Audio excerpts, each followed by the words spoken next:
Rais wa Marekani Donald Trump ametangaza kuwa jeshi la Marekani limefanikiwa kumwokoa rubani mwingine aliyekuwa amekwama ndani ya eneo la Iran, akielezea operesheni hiyo kama mojawapo ya shughuli za uokoaji zenye hatari kubwa zaidi katika historia ya kijeshi ya Marekani. Katika ujumbe alioandika alfajiri ya Jumapili hii kwenye Truth Social, Trump amesema operesheni hiyo ilitekelezwa katika saa chache zilizopita na kumhusisha ofisa mmoja wa kikosi cha anga ambaye pia ni kanali anayeheshimika. Alisema mwanajeshi huyo alikuwa nyuma ya mistari ya adui katika milima hatari ya Iran na alikuwa akifuatiliwa na vikosi vya adui kabla ya kuokolewa. Trump amesema kuwa vikosi vya Marekani vilikuwa vikifuatilia eneo la rubani huyo saa 24 kwa siku, huku vikipanga operesheni ya uokoaji. Kwa maelekezo yake, alisema jeshi lilituma makumi ya ndege zenye silaha nzito zaidi duniani ili kumchukua.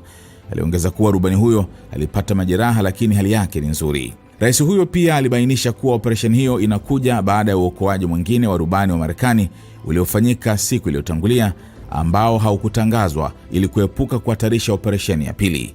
Alisema ni mara ya kwanza katika kumbukumbu za kijeshi ambapo marubani wawili wa Marekani wanaokolewa kwa nyakati tofauti wakiwa ndani ya eneo la adui. Trump alisisitiza kuwa mafanikio ya operesheni hizo yanaonyesha kuwa Marekani imepata udhibiti kamili wa anga juu ya Iran. Pia alisema hakuna Marekani aliyeuawa au kujeruhiwa wakati wa operesheni hizo, jambo lililosema linaonyesha uwezo wa kijeshi wa Marekani. Tumempata wananchi wenzangu wa Marekani. Katika saa chache zilizopita, jeshi la Marekani lilitekeleza moja ya operesheni za utafutaji za uokoaji zenye ujasiri mkubwa zaidi katika historia ya Marekani kwa ajili ya mmoja wa maafisa wetu wa kikosi ambaye pia ni kanali anayeheshimiwa sana, na nina furaha kuwajulisha kuwa sasa yupo salama kabisa, Trump aliandika.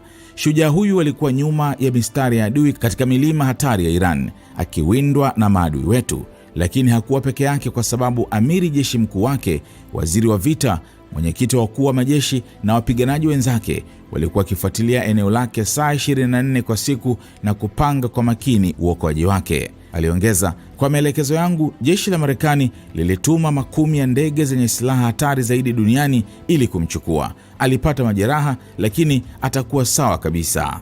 Trump alihitimisha ujumbe wake kwa kusema hii ni mara ya kwanza katika kumbukumbu za kijeshi ambapo marubani wawili wa Marekani wameokolewa tofauti wakiwa ndani kabisa ya eneo la adui. Hatuwezi kumwacha mpiganaji wa Marekani nyuma. Mafanikio haya yanaonyesha tumefanikisha udhibiti mkubwa wa anga juu ya Iran. Mungu ibariki Marekani, Mungu awabariki wanajeshi wetu, na Pasaka njema kwa wote.